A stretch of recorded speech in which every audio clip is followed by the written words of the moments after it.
ډاکټر صاحب ښاغلی ولسمشر محمد اشرف غني د روژې مبارکې میاشتې په مناسبت دفاع وزیر ته مهم پیغام. د باور ټي وي چینل درنو لیدونکو سلام، ستړي مشئ، وخت مو بخیر.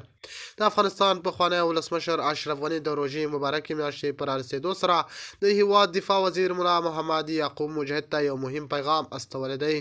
ښاغلی غني په خپل پیغام کې روژه د صبر، زغم، بښنې او یووالي میاشت بللې او ټینګار کړی چې دا مبارکه میاشت باید د افغانانو ترمنځ د سولې، ورورولۍ او متقابل درناوي سبب شي.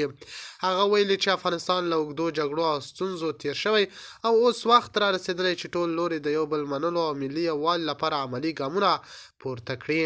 نوموړي په ځانګړې توګه دفاع وزیر ته په خطاب کې ویلي چې د هیواد امنیتي وضعیت د ټولو افغانانو ګډ مسؤلیت دی او باید داسې تګلارې غوره شي چې د خلکو اعتماد ترلاسه کړي. د هغه په وینا پوځ او امنیتي ځواکونه باید د خلکو د ساتنې ترڅنګ د عدالت او انساني ارزښتونو درناوی هم تضمین کړي. اشرف غني زیاته کړې چې روژه د بښنې او تفاهم ښه فرصت دی او له اوسني حکومت یې غوښتنه کړې چې د سیاسي اختلافاتو د حل لپاره د خبرو او تفاهم لاره خپله کړي. هغه ویلي که افغان مشران په اخلاص سره کار وکړي نو هیواد کولی شي له روانو کړکېچونو ووځي او د پرمختګ پر لور ګام واخلي. په همدې حال کې نوموړي د هیواد له ټولو سیاسي او نظامي مشرانو غوښتي چې د روژې له روحیې څخه الهام واخلي او د شخصي او ډلهییزو ګټو پر ځای ملي ګټو ته لومړیتوب ورکړي. هغه ټینګار کړی چې افغانستان یوازې د ګډ کار، همکارۍ او باور جوړونې له لارې ثبات ته رسېدای شي.